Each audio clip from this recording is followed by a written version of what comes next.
Good morning students. अभिव्यक्ति की online classes में आप सभी का हार्दिक स्वागत, अभिनंदन। स्टूडेंट्स, कल अपन ने बायोलॉजी का एक टॉपिक लिया था, मानव रोग। मानव रोग में अपन ने बेसिक मानव रोग की डेफिनेशन देखी थी, टाइप्स देखे थे उसके। उनमें से आनुवंशिक रोग, संक्रामक और असंक्रामक। उनमें से अपन ने स्टार्ट किया था आनुवंशिक रोग, और मैंने आपको बताया था कि जो आनुवंशिक रोग होते हैं वो माता के गर्भ में, मतलब बच्चा जन्म लेता है उससे पहले कोई ना कोई शरीर में डिसऑर्डर हो जाए, या आप बोल सकते हो कि गुणसूत्रों में असमानता के कारण कोई ना कोई डिसऑर्डर होकर ये रोग पैदा होते हैं। कल मैंने आपको थोड़ा सा गुणसूत्र के बारे में बताया था। गुणसूत्र टोटल 46 होते हैं। 46 में से मेल और फीमेल दोनों में से 44 मतलब 22 जोड़ी जो गुणसूत्र होते हैं वो समान होते हैं, जिसे अपन ऑटोसोम गुणसूत्र बोलते हैं। और जो 23वीं जोड़ी के जो मेल के अंदर, पुरुष के अंदर XY होते हैं और फीमेल के अंदर XX होते हैं, ये दोनों लिंगी गुणसूत्र या एलोसोम क्रोमोसोम बोलते हैं इसे। ठीक है। नेक्स्ट अपन गुणसूत्र के बाद में आनुवंशिक रोग में पहला रोग ले रहे हैं, जिसे अपन हीमोफीलिया, जो अपना रोग है वो है हीमोफीलिया।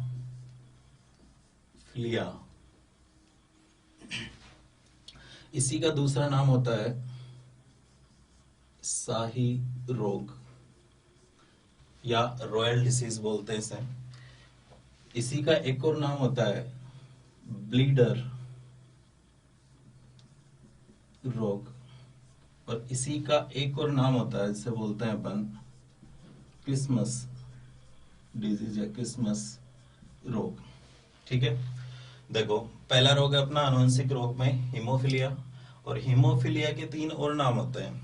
एक नाम होता है शाही रोग, एक होता है ब्लीडर रोग, और एक होता है क्रिसमस रोग। नाम से शाही रोग क्यों बोला है, ब्लीडर रोग क्यों बोला है और क्रिसमस रोग इसे क्यों बोला है, देखना। सबसे पहले हीमोफीलिया की बाद में बात बताऊंगा आपको। पहले अपन बात करते हैं शाही रोग, ब्लीडर और क्रिसमस नाम क्यों पड़ा इस पे। देखो, शाही रोग इसलिए बोल दिया, रॉयल डिजीज बोलते हैं इसे।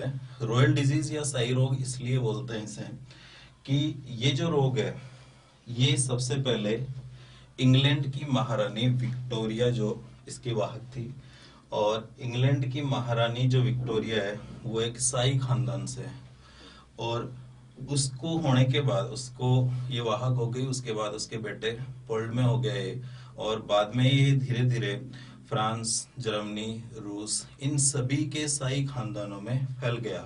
इसलिए इस रोग को अपन कौन सा रोग बोलते हैं, शाही रोग बोलते हैं। ठीक है।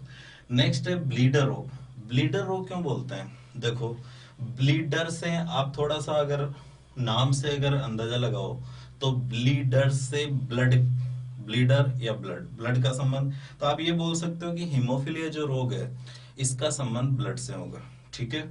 तो ब्लीडर रोग इसलिए बोलते हैं कि अपन जैसे ही मान लो अपनी बॉडी में कहीं पर भी अगर कोई चोट लग जाए या अगर कोई घाव हो गया हो, तो एक साधारण इंसान की, एक स्वस्थ इंसान की अगर बात करें अपन, तो जैसे ही आपके मान लो शरीर में कहीं पर भी चोट लगी, मान लो यहाँ पर चोट लगी है, चोट लगने के बाद क्या ब्लड का स्राव होता है। जैसे ही ब्लड निकलता है तो उसके 5 से 7 या 8 मिनट बाद ये ब्लड अपने आप रुक जाता है, जिसे अपन बोलते हैं, जो ब्लड रुकता है इसे अपन बोलते हैं रुधिर का थक्का बनना या ब्लड का क्लॉट बनना।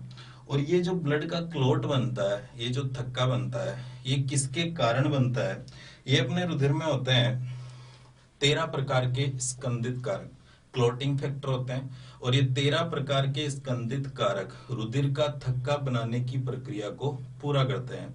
रुधिर का थक्का बनाने की जो अपनी प्रक्रिया है वो अपन ब्लड वाले चैप्टर में करेंगे। आपको डिटेल में वहां बताऊंगा कि रुधिर का थक्का है वो चोट लगने के बाद कैसे बनता है। तो हीमोफीलिया में क्या होता है कि हीमोफीलिया एक ऐसा रोग है, इसमें रुधिर का जो थक्का बनाने वाले 13 प्रकार के कारक होते हैं। 13 में से एक होता है कारक 8, एक होता है कारक 9, और एक कारक अपन 11 भी लेते हैं। लेकिन बेसिक जो ज्यादातर अपन या मेन जो हीमोफीलिया की बात करते हैं, तो कारक 8 और कारक 9 के कारण, इनका दोनों कारकों का निर्माण नहीं होता किसमें, जो हीमोफीलिया का रोगी है।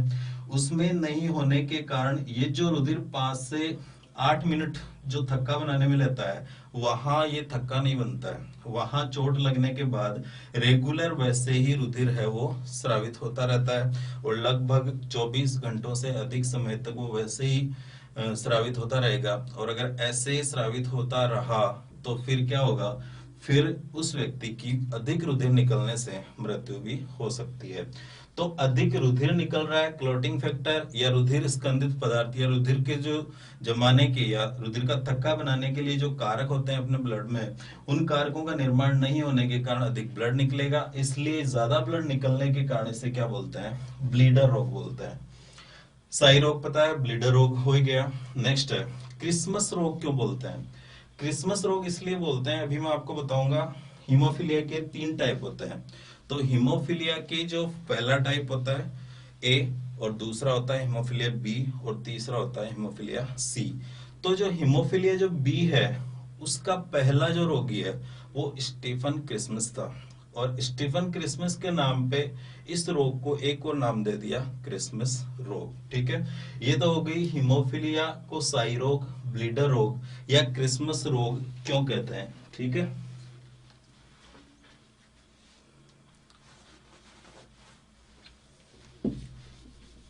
नेक्स्ट अपन बात कर रहे हैं, देखना सबसे पहला जो क्वेश्चन, बेसिक क्वेश्चन जो पूछ सकते हैं कि जैसे मान लो आपको दे दिया कि निम्न में से आनुवंशिक रोग है, तो आनुवंशिक रोग में हीमोफीलिया नहीं देके दे दिया ब्लीडर रोग, क्रिसमस रोग, साई रोग। या ऐसे भी बोल सकते हैं कि किस रोग को ब्लीडर रोग भी कहा जाता है, किस रोग को क्रिसमस या शाही रोग भी कहते हैं। ये छोटे छोटे क्वेश्चन है जो नॉर्मली एग्जाम में पूछे जा सकते हैं।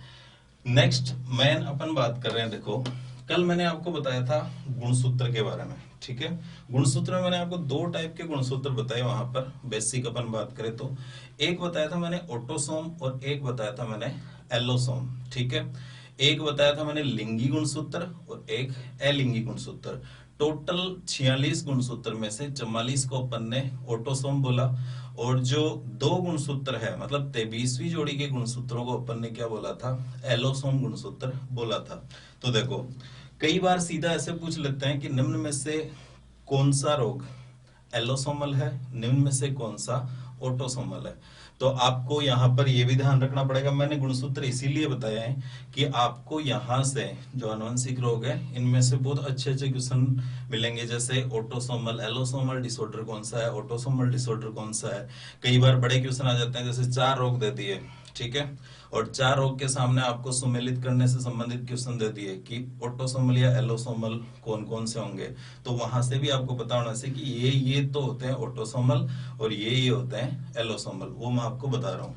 देखो इधर सबसे पहला हीमोफीलिया है क्या, बेसिक अभी मैंने बताया आपको कि हीमोफीलिया एक ऐसा रोग होता है, ठीक है, ऐसा रोग है जिसमें जैसे ही अपने चोट लगी किसी व्यक्ति को, मान लो किसी को हीमोफीलिया है, तो उसको जैसे ही चोट लगी, चोट लगने के बाद में जो रुधिर रुकता है वो एक स्वस्थ मनुष्य में 5 से 8 मिनट तक रुक जाता है। लेकिन जिसको हीमोफीलिया है उसमें वो ब्लड रुकता नहीं है। रुकना का मतलब कि जिस जगह पर चोट लगी है वहां से वो रेगुलर बहता रहेगा और वहां पर उसका थक्का नहीं बनेगा। और अगर थक्का नहीं बन रहा है तो आप ये बोल सकते हो कि ऐसे ही वो ब्लड निकलता रहेगा और उस व्यक्ति की क्या हो जाएगी, मृत्यु हो जाएगी। ये होता है अपना हीमोफीलिया। मतलब आप सीधा बोल सकते हो कि इस रोग में रुधिर का थक्का बनाने वाले कारक 8 व कारक 9 का, 13 में से जो कारक 8 मुख्य रूप से, कारक 9 का निर्माण नहीं होता तो रुधिर का थक्का नहीं बनता इसके कारण, और रुधिर का थक्का नहीं बनेगा तो उसे अपन हीमोफीलिया रोग बोलेंगे। नेक्स्ट देखना, हीमोफीलिया रोग किस प्रकार का रोग होता है। तो इस रोग को अपन बोलते हैं एक्स लिंगी सहलगन रोग। एक्स लिंगी सहलगन रोग।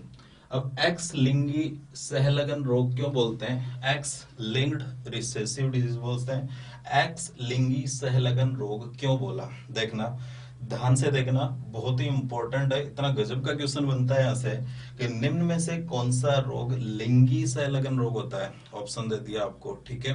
निम्न में से कौन सा रोग एक्स लिंगी सहलगन दे दिया, ठीक है, कैसे भी दे सकता है। तो आपको पता होना चाहिए कि ये रोग कौन से हैं, एक्स लिंगी सहलगन रोग है। क्यों बोला एक्स लिंगी सहलगन रोग? देखना, लिंगी का मतलब और एक्स का मतलब, जैसे ही एक्स का नाम आया तो ये आप बोल सकते हो कि यहाँ पर जरूर गुणसूत्र की बात होगी। तो देखना, मैंने आपको कल बताया था कि एक मेल के अंदर और एक फीमेल के अंदर गुणसूत्रीय प्रारूप मेल का 44 प्लस एक्स और वाई, और अगर फीमेल की बात करें तो 44 प्लस एक्स और एक्स। ठीक है, कल मैंने आपको गुणसूत्र का जो टॉपिक बताया था, बेसिक अपन गुणसूत्रीय प्रारूप की बात किए थे कल, तो उसमें एक था मेल का मैंने बताया था और एक बताया था फीमेल का। ठीक है, तो मेल और फीमेल दोनों में ये जो 44 गुणसूत्र है, मतलब ये वाले जो गुणसूत्र है, ये वाले, इनको अपन ने अलग नाम दिया था। इनको अपन ने बोला था कि ये कौन से गुणसूत्र है, ये होते हैं ऑटोसोम। ठीक है, इनको बोला अपन ने ऑटोसोम गुणसूत्र। और ये वाले जो गुणसूत्र है, ये वाले, ये हो गई कौन सी जोड़ी? 22 जोड़ी। 44 को अपन अगर जोड़ी में लिखे तो कितनी हो जाएगी? 22 जोड़ी। और ये कौन सी जोड़ी है? ये हो गई आपकी 23वीं जोड़ी। 23वीं जोड़ी में मेल के पास है एक्स वाई और फीमेल के पास एक महिला के पास क्या हो गया? X x. ठीक है, ये भी 23वीं जोड़ी है।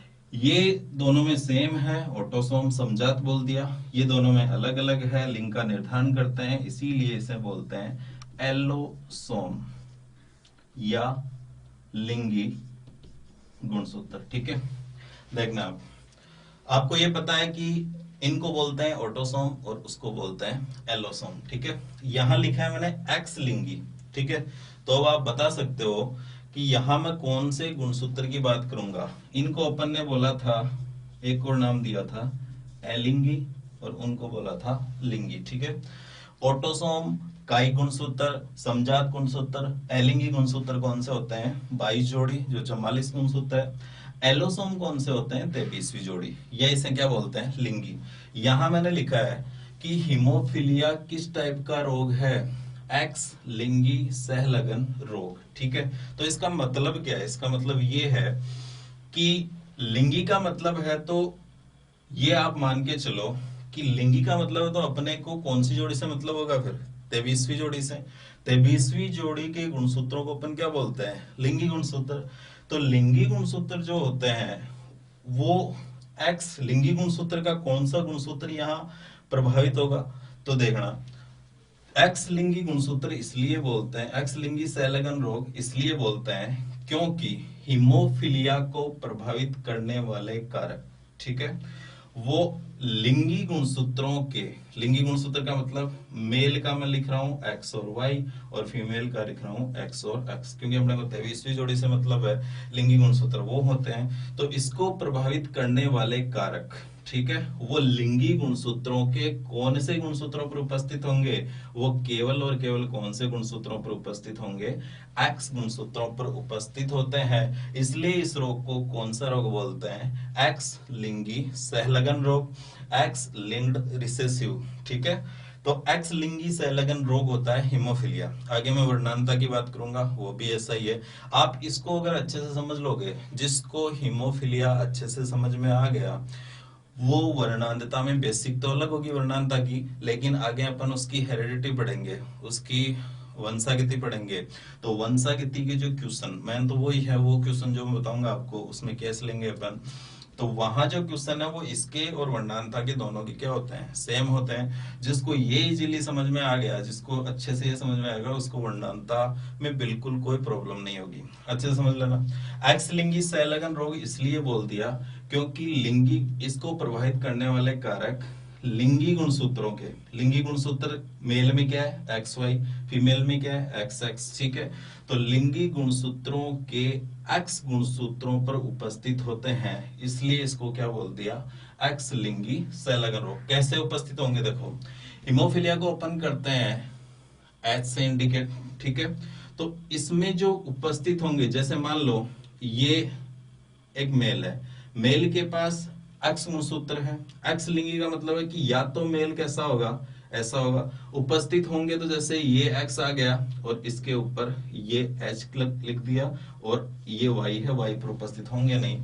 तो एक तो ये मेल है और एक ये मेल है, अंतर क्या है अभी आगे बताऊंगा। बस आप इतना ध्यान रखो कि एक्स लिंगी सहलगन रोग इसलिए है क्योंकि एक्स लिंगी गुणसूत्रों के केवल एक्स गुणसूत्र ही इसमें क्या होता है, प्रभावित होते हैं। वो आपको बताइए एलोसोम और ऑटोसोम। अब आपको पूछ ले कि हिमोफिलिया रोग किस टाइप का डिसऑर्डर है, कि ये किस टाइप का रोग है, ये एलोसोमल है या ये ऑटोसोमल है, क्या बोलोगे आप? अब यहां से आप इजीली बता सकते हो कि आपको पूछ ले हीमोफिलिया है, ऑप्शन में आ गया एलोसोमल ऑटोसोमल दोनों या कोई नहीं, तो आपको वहां क्या करना है, अब वहां आपको क्या करना है, लिंगी गुणसूत्र को क्या बोला, एलोसोमल, ठीक है। एलोसोम गुणसूत्र है तो वहां आप बोलोगे कि ये कौन सा डिसऑर्डर है, कौन सी असमानता है, कौन सा रोग है, ये एक एलोसोमल डिसऑर्डर है, या बोल सकते हो ये एलोसोम गुणसूत्रों के कारण होता है। या पूछ ले हीमोफिलिया रोग होता है किसके कारण होता है, 23वीं जोड़ी में असमानता के कारण, या बोल सकते हो एलोसोमल के कारण। तो यहां से पहला जो अच्छा क्वेश्चन बनता है, ये तो बेसिक है ही, नाम से तो आपको सबको पता ही है, लेकिन जो पहला क्वेश्चन अच्छा बनता है वो बनता है ये किस टाइप का रोग है, एक्स लिंगी सहलगन रोग। और इसमें रुधिर का थक्का बनाने वाले, स्पेशल आपको पूछ ले तो इसमें रुधिर का थक्का बनाने वाले कारक 8, एक होता है फैक्टर 8, कारक 8, और एक होता है कारक 9 का निर्माण नहीं होता, एक कारक 11 भी होता है, उसके मैं बाद में बात करूंगा। तो मुख्य रूप से कारक 8 व कारक 9 का निर्माण नहीं होता। जो रुधिर का थक्का बनाने वाले 13 प्रकार के कारक होते हैं उनमें से कारक 8 व कारक 9 का निर्माण नहीं होता, और इन दोनों का निर्माण नहीं होने के कारण रुधिर जो बहता हुआ रुधिर है, चोट लगने के बाद वो रुकता नहीं है और उस व्यक्ति की क्या हो सकती है, मृत्यु भी हो सकती है। क्वेश्चन क्या आया हुआ है पहले, मोस्टली क्वेश्चन ये आता है, जैसे पीछे की आप एग्जाम देखो तो उसमें एक्स लेंगी तो बहुत अच्छी एग्जाम्स में ये पुटअप होता है, और अगर ये पुटअप होगा तो ऐसे मानो कि बहुत अच्छे लेवल का क्वेश्चन है, ठीक है। आगे भी और क्वेश्चन बनेंगे। एक जो कॉमन क्वेश्चन है वो आपने भी देखा होगा कि हिमोफिलिया रोग किस किस कारक के कारण होता है, तो आपको ऑप्शन में ऐसे मिलता है कारक 8, कारक 9, ठीक है। जैसे मान लो मोस्टली कारक 8 या 10 आ जाए, इसके अलावा और दूसरा आ जाए, तो कारक 8 के कारण हिमोफिलिया रोग, कारक 9 के कारण भी हिमोफिलिया रोग, ठीक है।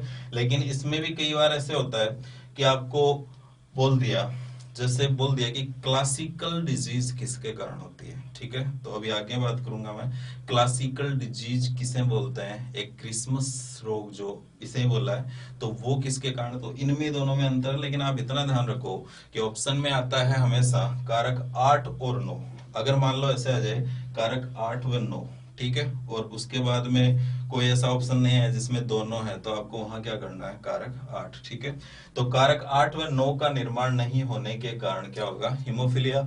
और एक सी हिमोफिलिया जो बहुत रेयर कंडीशन में होता है, हिमोफिलिया ए, बी और सी। सी जो होता है कारक 11 के कारण होता है, और कारक 11 के कारण वो बहुत ही रेयर कंडीशन में होता है, उसको भी आपको ध्यान रखना है। पूछ सकते हैं हिमोफिलिया ए किससे होता है, कारक 8 से, बी किससे होता है, कारक 9 से, और सी किससे होता है, कारक 11 से, ठीक है। और कारकों के नाम क्या है, ये नाम यहां बताना मैं उतना सही नहीं समझूंगा। ये कारक अपन पढ़ेंगे टोटल 13 के 13 कारक ब्लड वाले चैप्टर में पढ़ेंगे, ठीक है। यहाँ तो आप इतना ही ध्यान रखो कि कारक 8 और कारक 9 और एक कारक 11, अभी आगे बात करेंगे। ये हो गया बेसिक कि ये किस टाइप का रोग है, एक्स लिंगी सहलगन रोग। अब नेक्स्ट अपन बात कर रहे हैं कि हिमोफिलिया रोग के कितने प्रकार होते हैं, कितने टाइप का होता है। तो देखो नेक्स्ट, हिमोफिलिया रोग का अभी अपन ने बात की है कि 3 प्रकार का होता है, ठीक है। 3 अलग अलग प्रकार के स्कंदित कारकों के आधार पर हिमोफिलिया रोग कितने प्रकार का होगा, 3 प्रकार का होगा, ठीक है। तो देखो हिमोफिलिया के 3 टाइप होंगे। एक को अपन ने बोला हिमोफिलिया, हिमोफिलिया ए, ठीक है। एक होगा हिमोफिलिया बी, और एक होता है हिमोफिलिया सी, ठीक है। देखना सबसे पहले यहां से, वैसे सीधा आज तक मैंने देखा नहीं कि ऐसे कोई क्वेश्चन आया कि हिमोफिलिया ए किससे होता है, बी किससे होता है, सी, फिर भी नए क्वेश्चन बनते हैं हर बार, आपको ही पता है। तो अपना वही है, कोई भी क्वेश्चन छूट नहीं जाए। यहाँ से अपन उतना बेसिक से पूरा उतना लेके चलेंगे कि जो पढ़ेंगे उससे बाहर कोई क्वेश्चन फुट टप ही नहीं हो। ठीक है, आप तो बस आराम से घर बैठे एकदम सकारात्मक सोच के साथ पढ़ते रहिए। हमारी पूरी कोशिश रहेगी कि आपको कोई प्रॉब्लम ना हो। कोई भी अगर प्रॉब्लम, कोई भी कहीं पर भी आपको कुछ चीज समझ में नहीं आए या आपको कोई भी प्रॉब्लम होती है तो आप कमेंट्स बॉक्स में लिखो, जरूर उसका समाधान होगा। नेक्स्ट देखो, हीमोफीलिया ए, हीमोफीलिया बी और हीमोफीलिया सी। क्वेश्चन कैसे अभी बताया था मैंने कि हीमोफीलिया ए किसके कारण होता है, कौन से कारक, बी से स्पेशल पूछ ले, सी से पूछ ले। तो जो कॉमन हीमोफीलिया होता है, जो ज्यादातर होता है, वो होता है हीमोफीलिया ए और बी। ठीक है, हीमोफीलिया जो ए होता है, हीमोफीलिया जो ए है, हीमोफीलिया ए जो होता है ये होता है कारक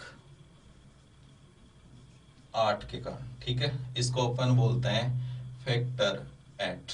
फैक्टर 8 भी बोल सकते हो कई बार। ऑप्शन जैसे साइंस में एक चीज आप फिक्स याद रखना कि साइंस में अगर इंग्लिश में क्वेश्चन आ रहा है आपके, जैसे ऑप्शन में इंग्लिश आ गया, ठीक है, कोई भी इंग्लिश वर्ड आ गया, तो कई बार ऐसा होता है कि हिंदी में भी वो इंग्लिश वाले भी लिखेंगे, तो आप फैक्टर 8 भी ध्यान रखना। ठीक है, ये तो बेसिक चीज है फैक्टर 8। बाकी क्वेश्चन जैसे आएंगे मैं आगे बताऊंगा, कई क्वेश्चन ऐसे आए हुए हैं जो हिंदी में नहीं है, दोनों में, हिंदी लैंग्वेज और इंग्लिश दोनों में ही एक ही लैंग्वेज में है। ठीक है, इंग्लिश में ही। तो कारक 8 का निर्माण किस में नहीं होता, हीमोफीलिया ए में। ठीक है, हीमोफीलिया ए को अपन बोलते हैं, एक और नाम देते हैं classical, classical disease, classical disease. ठीक है, देखो पूछ ले कि क्लासिकल डिसीज किस हीमोफीलिया को बोलते हैं, हीमोफीलिया ए को। ठीक है, और ये किसके कारण होता है, कारक 8 का। यदि यदि 13 प्रकार के कारकों में से कारक 8 का निर्माण नहीं होता हो तो उसको कौन सा हीमोफीलिया हो जाएगा, हीमोफीलिया ए। और अगर सीधा सीधा पूछे तो आपको पता है कारक 8 व 9 का निर्माण नहीं होता, ऑप्शन में कारक 8 भी आ सकता है, कारक 9 भी आ सकता है। नेक्स्ट है हीमोफीलिया बी। ठीक है, हीमोफीलिया बी जो होता है वो होता है कारक 9 के कारण। यदि फैक्टर 9 का निर्माण नहीं होता हो तो उसको कौन सा रोग हो सकता है, हीमोफीलिया बी। ठीक है, और हीमोफीलिया बी है, उसको एक और नाम देते हैं, इसे अपन क्रिसमस रोग भी बोलते हैं। उधर अपन ने हीमोफीलिया का नाम दूसरा लिखा है क्रिसमस रोग। हीमोफीलिया के किस प्रकार को क्रिसमस डिसीज भी बोलते हैं, वो होती है हीमोफीलिया बी। क्यों बोलते हैं, क्योंकि हीमोफीलिया बी का जो प्रथम रोगी है, जो प्रथम रोगी है वो था स्टीफन क्रिसमस, और इसी के नाम पर इस रोग का एक और नया नाम निकाल दिया और उसे बोलते हैं अपन क्रिसमस रोग। ठीक है, नेक्स्ट जो बहुत ही रेयर कंडीशन में है, जो बहुत ही रेयर कंडीशन में होता है, जो आपको नहीं मिलेगा मोस्टली एडो में, लेकिन इसका भी आपको पता होना चाहिए, एक होता है हीमोफीलिया सी। ठीक है, और ये होता है कारक 9 के, सॉरी कारक 11 के कारण। तो हीमोफीलिया सी जो होता है वो होगा फैक्टर 11 के कारण। ठीक है, फैक्टर 11 के कारण, ये होगा फैक्टर 11 के कारण। और ये जो होता है बहुत ही रेयर कंडीशन में होता है, बहुत कम फैलता है। ये जो होता है बहुत रेयर कंडीशन में होता है। मुख्य जो हीमोफीलिया होता है वो ए और बी है। उसके अलावा आपको एक नया क्वेश्चन पुटअप हो सकता है, आज तक कभी पूछा नहीं है, लेकिन हो सकता है आपको पूछ ले कि हीमोफीलिया सी किसके कारण होता है। ठीक है, तो हीमोफीलिया सी अगर आ गया तो आपको पता होना चाहिए कि एक फैक्टर 13 में से कारक 8, कारक 11 जो होता है आपका, कारक जो फैक्टर 11 जो है उसके कारण कौन सा हीमोफीलिया होता है, सी होता है। तो 3 टाइप के हीमोफीलिया हो गए, ए हो गया, बी हो गया और सी हो गया।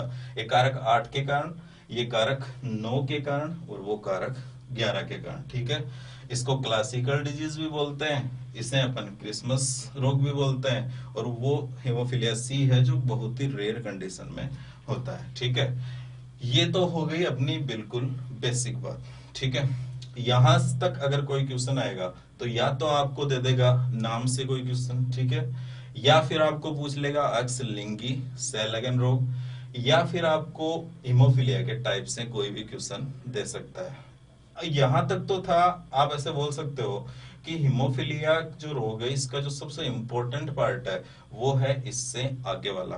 आज तक राजस्थान में जो सबसे ज्यादा क्वेश्चन, चाहे आरपीएससी हो, चाहे अधीनस्थ सेवा चयन बोर्ड हो या अन्य कोई भी एग्जाम हो, उन सभी एग्जाम्स में इससे आगे से क्वेश्चन आए हैं। और वो क्वेश्चन किस में से आए हैं? वो आए हैं उसकी हेरिडिटी से, उसकी वंशागति से। वंशागति का मतलब कि मान लो, जैसे मान लो किसी महिला को या किसी पुरुष को, किसी विवाहित जोड़े में से किसी को भी ये रोग हो रहा है, तो ये रोग आगे कैसे फैलता है? ठीक है, तो ये रोग जो आगे जाता है तो ये संतान में किस टाइप से आएगा, उसकी वंशागति कैसे होगी, वो एक पीढ़ी से दूसरी पीढ़ी में कैसे पहुंचेगा। तो नेक्स्ट अपना हीमोफीलिया का एक बहुत ही अच्छा टॉपिक है, और जहां से मैं मानता हूं किसी भी एग्जाम में से यदि हीमोफीलिया से एग्जामिनर अगर क्वेश्चन देगा तो वो आपको 100% हीमोफीलिया की वंशागति से ही देगा। तो देखो नेक्स्ट है अपनी हीमोफीलिया की वंशागति। हीमोफीलिया की वंशागति, या आप बोल सकते हो हेरिडिटी ऑफ हीमोफीलिया। हीमोफीलिया की वंशागति।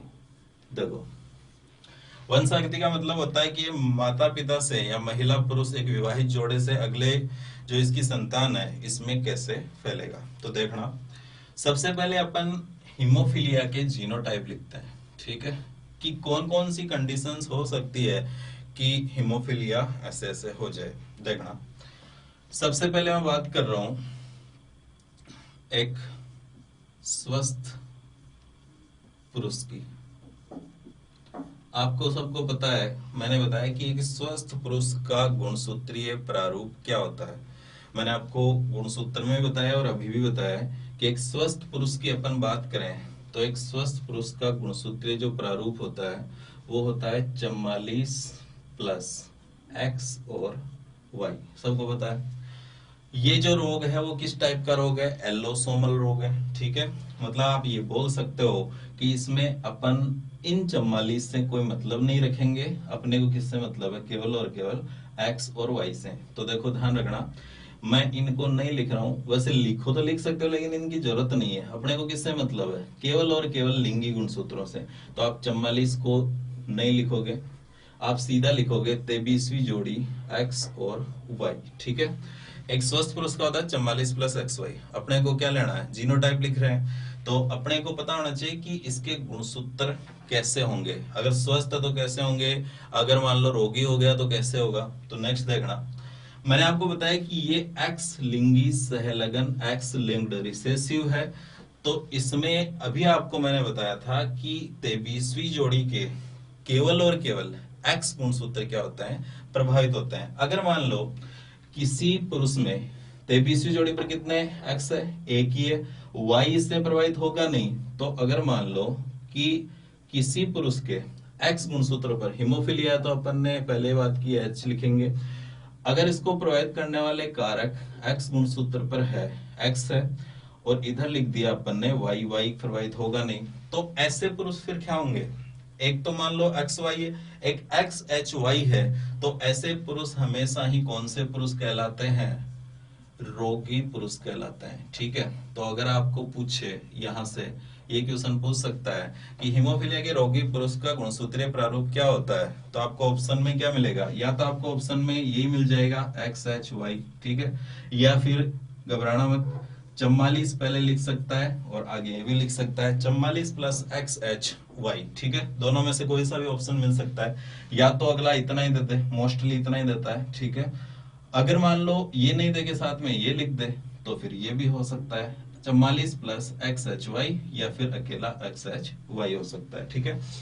तो पुरुष में दो ही टाइप होगी, एक तो या तो होगा स्वस्थ एक्स वाई, ठीक है, या होगा रोगी एक्स एच वाई, ठीक है। नेक्स्ट अपन बात कर रहे हैं एक स्वस्थ महिला की। स्वस्थ महिला, ठीक है। स्वस्थ महिला का गुणसूत्रीय प्रारूप आप सबको पता ही है क्या होता है। स्वस्थ महिला का गुणसूत्रीय प्रारूप है एक्स और एक्स। मतलब एक महिला की 23वीं जोड़ी पर दोनों के दोनों गुणसूत्र कौन से होते हैं? एक्स और एक्स होते हैं, ठीक है। और एक पुरुष की 23वीं जोड़ी पर एक्स और वाई होते हैं, ठीक है। तो एक स्वस्थ महिला का गुणसूत्रीय प्रारूप है एक्स एक्स, 44 प्लस XX। देखो स्वस्थ पुरुष XY, रोगी पुरुष अगर हीमोफीलिया है तो XHY लिखेंगे, एक स्वस्थ महिला है तो X और X लिखेंगे। अब देखना, महिला के अंदर 2 X है और इसमें दोनों ही X क्या हो सकते हैं, प्रवाहित हो सकते हैं। तो देखना, अगर मान लो किसी महिला के अंदर एक X पर ये कारक है और एक X ऐसा है, ठीक है, तो ऐसी महिलाओं को क्या बोलेंगे? तो ध्यान रखना, ऐसी महिलाएं जिनका गुणसूत्रीय प्रारूप 44 प्लस XHX होता है, ऐसी महिलाओं को अपन करियर महिला बोलते हैं, या ऐसी महिलाओं को अपन वाहक महिलाएं बोलते हैं। अब देखो बहुत ही इंपॉर्टेंट क्वेश्चन, मैंने यहां पर रोगी लिखा है और इधर क्या लिख दिया, वाहक लिख दिया, ठीक है। अगर आपको पूछे कि हीमोफीलिया की वाहक होते हैं, तो हीमोफीलिया की हमेशा महिलाएं क्या होती है, वाहक होती है, ये कभी रोगग्रस्त नहीं होती। ध्यान रखना, हीमोफीलिया का रोगी केवल और केवल कौन होता है, पुरुष होता है, ठीक है। आप ध्यान रखना, ये एक बेसिक क्वेश्चन ही है, कोई हाई लेवल का क्वेश्चन नहीं है, ये कॉमन क्वेश्चन आता है कि हीमोफीलिया या महिलाएं वाहक होती है, तो हीमोफीलिया और वर्णांतता दोनों की होती है। मतलब वाहक का मतलब क्या है, कैरियर होता क्या है। देखना, अगर मान लो कि किसी कोई स्वस्थ पुरुष है, ठीक है, या ऐसे बोल मान सकते हो आप कि कोई रोगी पुरुष है, ठीक है, मतलब हीमोफीलिया का कोई रोगी पुरुष है। अभी आप आगे अपन क्वेश्चन करेंगे, वो क्वेश्चन इसी के ऊपर होंगे पूरे, लेकिन बेसिक आप देखो कि वाहक है क्या चीज। जैसे कई नहीं जानते होंगे कि वाहक क्या है, बोल तो दिया कि वाहक होती है, लेकिन वाहक का मतलब क्या है, वाहक क्या करती है। अगर किसी जोड़े में वाहक महिला ना आए तो क्या होगा, अगर वो आ जाए तो क्या होगा। तो देखना, अगर मान लो किसी स्वस्थ पुरुष की शादी एक वाहक महिला से होती है, अगर किसी स्वस्थ पुरुष की शादी एक वाहक महिला से होती है, तो उनकी संतानों में वो रोग, कौन सा रोग, हीमोफीलिया रोग जरूर आएगा, ठीक है। मतलब उसमें उसकी हेरिडिटी, उसकी वंशा जो गति है वो जरूर आगे आएगी, मतलब वो रोग आगे बढ़ेगा, एक पीढ़ी से दूसरी पीढ़ी में जाएगा। लेकिन अगर कोई रोगी पुरुष है, मान लो कोई रोगी पुरुष है, ठीक है, और उसकी शादी अगर एक स्वस्थ महिला से होगी, तो उसकी शादी अगर एक स्वस्थ महिला से होगी और उसमें अगर वाहक नहीं है, मतलब महिला कैसी है, स्वस्थ है, तो वो रोग कभी भी एक पीढ़ी से दूसरी पीढ़ी में नहीं जाता है। ध्यान रखना कि वाहक महिलाएं वो महिलाएं होती है जो उस रोग को, मतलब हीमोफीलिया को एक पीढ़ी से दूसरी पीढ़ी में वो ही पहुंचाती है, जो कौन होती है, वाहक महिला। मतलब वाहक महिला आप बोल सकते हो कि वाहक महिला के बिना ये रोग आगे नहीं जा सकता, ठीक है। तो वाहक महिला का गुणसूत्रीय प्रारूप क्या हो गया, XHX, ठीक है। नेक्स्ट मैं बात कर रहा हूं कि अगर मान लो कि ये तो एक पे है, अगर मान लो कि ऐसे हो जाए XH और XH, तो फिर क्या होगा। तो ऐसी महिलाओं को अपन बोलते हैं हीमोफिलिक, हीमोफिलिक महिला, ठीक है। लेकिन ध्यान रखना, ये जो हीमोफिलिक महिलाएं होती है, मतलब ये जो पुत्रियां होगी, जिस भी जोड़े से, अभी आगे बताऊंगा कौन से जोड़े से ये होती है, ठीक है। जैसे ये होगी आगे, जब भी ये होती है, तो इनकी भ्रूणीय अवस्था में ही मोस्टली क्या हो जाती है, डेथ हो जाती है। ध्यान रखना, ऐसी महिलाएं जिनका गुणसूत्रीय प्रारूप 44 प्लस XH होती है, इनकी जन्म या भ्रूणीय अवस्था में इनकी क्या हो जाती है, डेथ हो जाती है, मृत्यु हो जाती है, और ये बहुत ही रेयर कंडीशन में होती है, ठीक है। लेकिन अपने को लिखना जरूरी है, अपने को पता भी होना चाहिए कि अगर ऐसा प्रारूप हो जाए तो उन्हें क्या बोलेंगे, हीमोफिलिक महिलाएं, ठीक है। ये बहुत रेयर कंडीशन में होती है, बहुत कम जन्म, और इनकी भ्रूणीय अवस्था में मृत्यु, ठीक है। अब देखो, एक थोड़ा सा वैसे क्वेश्चन नहीं पूछते, फिर भी आपको बेसिक पता होना चाहिए कि ये रोगी है, हीमोफीलिया का रोगी है, ये स्वस्थ है, साफ साफ आपको पता है कि रोगी है उसमें क्लॉट नहीं बनेगा, ठीक है, और जो रोगी नहीं है उसमें क्लॉट बन जाएगा। मतलब जो रोगी है उसमें चोट लगने के बाद रुधिर का थक्का है वो नहीं बनेगा, और जो रोगी है ही नहीं उसमें बन जाएगा। लेकिन यहाँ पर क्या है, यहाँ एक तो स्वस्थ महिला है, स्वस्थ है तो कोई प्रॉब्लम है ही नहीं, लेकिन वाहक है तो इसमें क्या होगा फिर, क्योंकि ये तो रोगी भी नहीं है, ये तो क्या है, केवल वाहक है। ये इसको आगे ले जाएगी और ये रोगी नहीं बोल सकते इसको अपन।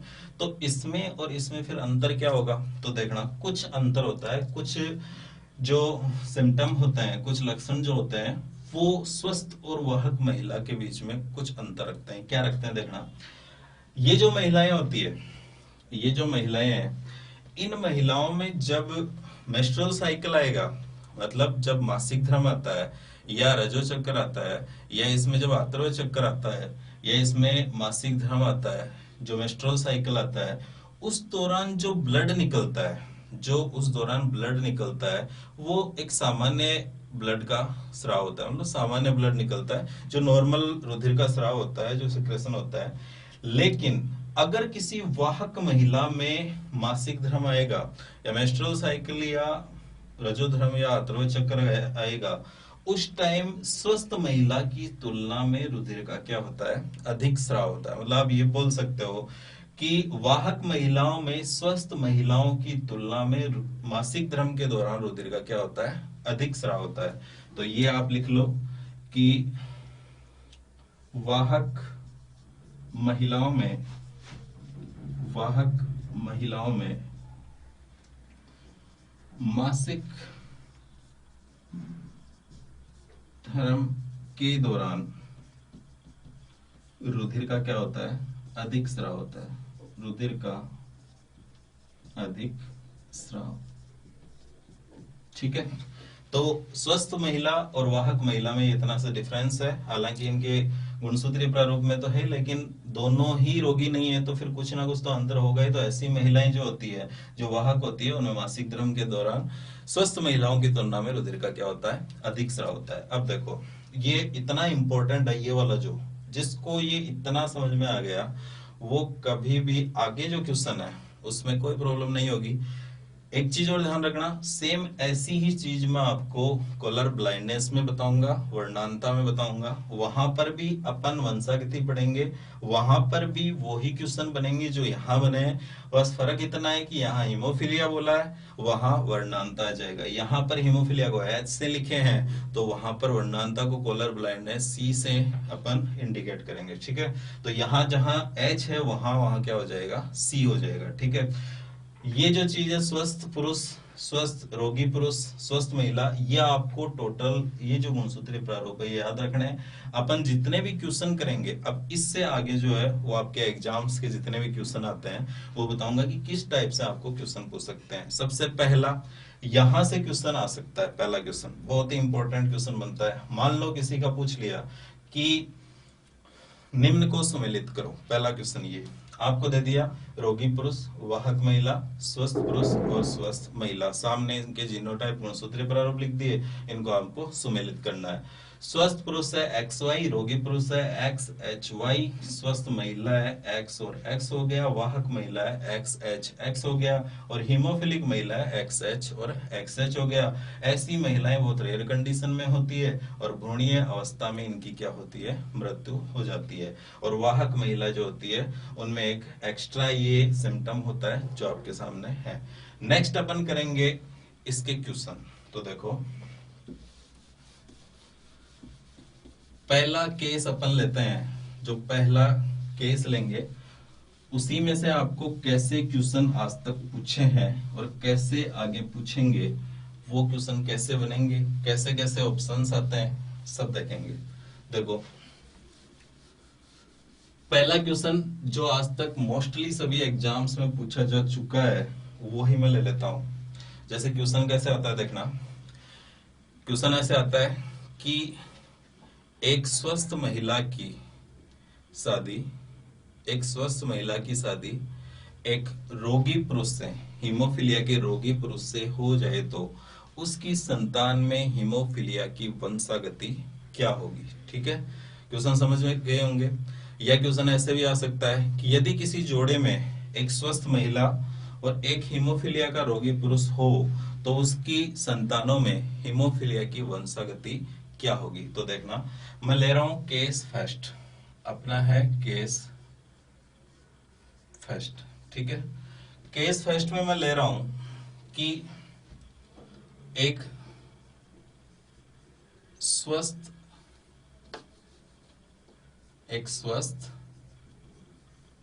महिला की शादी आपको किससे करवानी है? एक स्वस्थ महिला की शादी करवानी है आपको एक हीमोफीलिया के रोगी पुरुष से। ठीक है, क्वेश्चन बता ही दिया कि एक स्वस्थ महिला की शादी अगर एक रोगी पुरुष से हो जाए तो हीमोफीलिया की वंशागति क्या होगी। ठीक है, तो आपको नीचे ऑप्शन में कोई सा भी बताऊंगा, वहां से कोई भी एक ऑप्शन आ सकता है और वहीं से आपका आंसर हो जाएगा। बहुत सिंपल है, कुछ नहीं है। आप ऐसे मान लो कि जिसको गुणसूत्रीय प्रारूप का पता है उसको बिल्कुल कुछ भी प्रॉब्लम्स नहीं होगी। देखना, स्वस्थ महिला है तो स्वस्थ महिला का गुणसूत्रीय प्रारूप जो है वो होगा x और x। आपको पता है कि स्वस्थ महिला का गुणसूत्रीय प्रारूप होता है 44 प्लस XX। ठीक है, रोगी पुरुष है तो अपन ने वहां पर रोगी पुरुष का, हीमोफीलिया का अगर कोई रोगी है तो उसका गुणसूत्रीय प्रारूप लिखा था XH और Y। ठीक है, या तो आप इसको ऐसे क्रॉस करा सकते हो जैसे बता रहा हूं, या एक और तरीका है। देखना, सबसे पहले आप क्या करोगे, इस फर्स्ट वाले का इसके और इसके साथ क्रॉस कराओगे और नेक्स्ट है फिर आप सेकंड वाले का इन दोनों के साथ क्रॉस कराओगे। देखना, पहला है कि इस x का क्रॉस करवा दो इसके साथ। ठीक है, तो x और xh है, लेकिन अपन ने वहां चाहे x और xh लिख दो चाहे लिखो आप xh या x। ठीक है, आ गया एक x और ये xh, आ गया xh और x।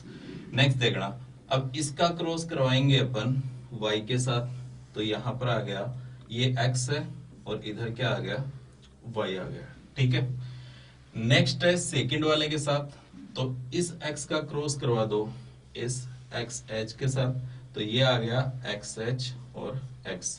और नेक्स्ट y के साथ करवा दो तो इधर आ गया x और y। ठीक है, अब देखना, XX महिला है, XX महिला है या पुत्रियां बोल सकते हो, ये किस टाइप की पुत्रियां होगी, मतलब इन दोनों, ये विवाहित जोड़ा है और इस विवाहित जोड़े से जो संतान होगी उसमें ये किस टाइप की होगी, ये किस टाइप की होगी और ये किस टाइप के होंगे। देखना, ये एक पुत्री है तो आप इसको लिखोगे XH। X अपन ने वहां देखा था वाहक महिला का। ठीक है, तो देखेंगे यहां पर ये है एक वाहक पुत्री।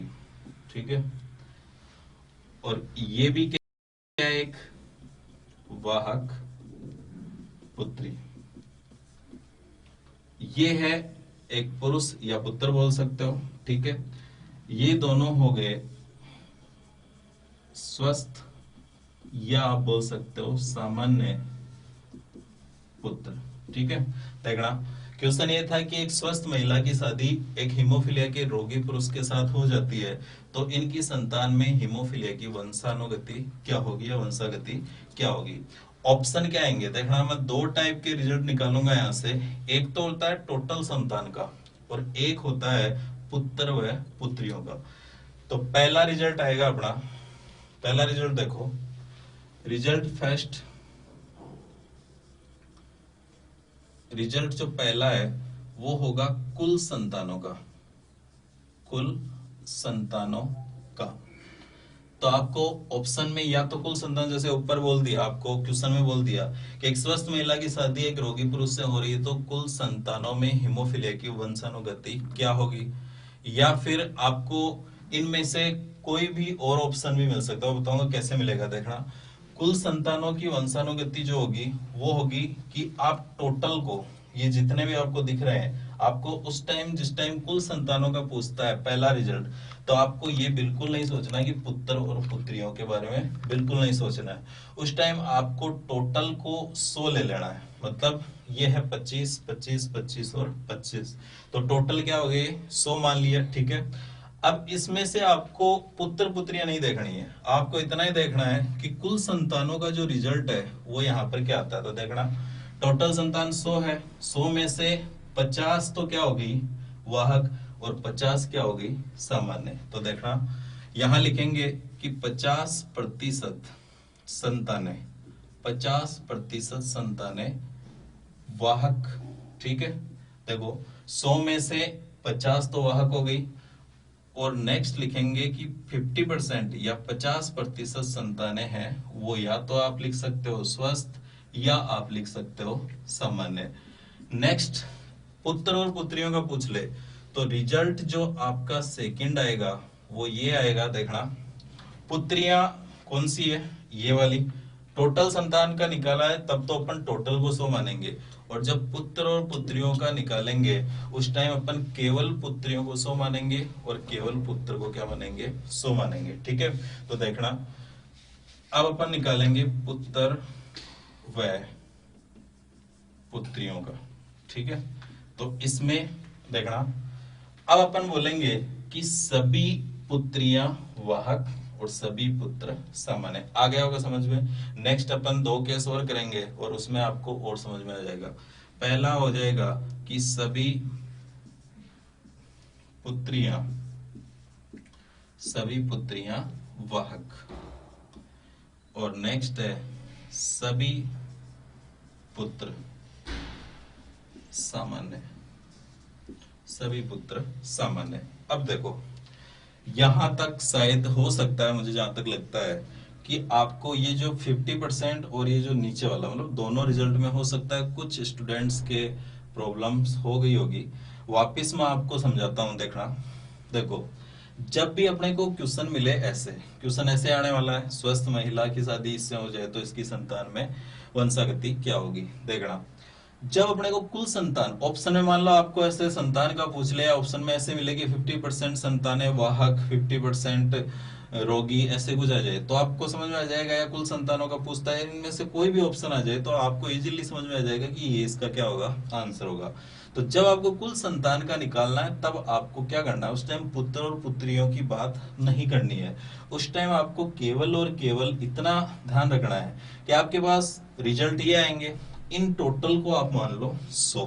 ठीक है, अब ये टोटल 100 है तो इसमें से आपको दिख रहा है कि ये थोड़ा अलग है और ये अलग दिख रहा है, तो ये आधे हो गए और ये क्या हो गए, आधे हो गए। तो 50% संतान तो क्या हो गई, वाहक। पता है आपको कि XHX वाहक होती है, और 50% संतान क्या हो गई, नॉर्मल हो गई, सामान्य हो गई, स्वस्थ हो गई। एक तो ये हो गया। दूसरा पुत्र पुत्रियों निकाल दे तो अब पुत्र को आप 100 मानोगे और पुत्रियों को भी क्या मानोगे, 100 ही मानोगे, क्योंकि यहां पर अपन ऊपर वाले की तरह नहीं कर सकते। तो अब आपको क्या करना है, ये पुत्री, तो इन दोनों को 100 मानोगे तो आप बोल देंगे कि सभी जो पुत्रियां होगी वो सभी की सभी कैसी है, वाहक है, और सभी के सभी पुत्र कैसे हैं, सामान्य हो जाएंगे। तो यहां से आपको क्वेश्चन मिलेगा और फिर ऑप्शंस यहां से आ जाएंगे। ठीक है, और यहां से देख के आप क्या कर दोगे, आंसर दे दोगे। अब देखो कई जगह आपको एक और थोड़ा अलग टाइप का क्वेश्चन मिलेगा, वो क्वेश्चन पीछे आया हुआ है, क्वेश्चन बोल रहा हूं मैं। क्या होता है देखो, यदि एक रोगी पुरुष की शादी, रोगी पुरुष की बात कर रहा हूं, एक स्वस्थ महिला, इसी रोगी पुरुष की शादी एक स्वस्थ महिला, मतलब यही क्वेश्चन बोल रहा हूं मैं। अगर किसी रोगी पुरुष की शादी एक स्वस्थ महिला से हो जाए तो उनमें या उसके पुत्रों में, ध्यान रखो पुत्रों में हिमोफीलिया की वंशागति क्या होगी। ये क्वेश्चन पीछे आप किसी भी एग्जाम में देख लो, चाहे आरपीएससी की कोई भी, मोस्टली जिसने जो भी एग्जाम है, एलडीसी की जो पहले हुई थी, और जूनियर अकाउंटेंट, या और भी कोई भी एग्जाम जो आरपीएससी की जितनी भी एग्जाम्स होती है उनमें ये क्वेश्चन इतनी बार रिपीट हुआ है, बाकी एग्जाम्स में भी ये बहुत बार रिपीट हुआ है।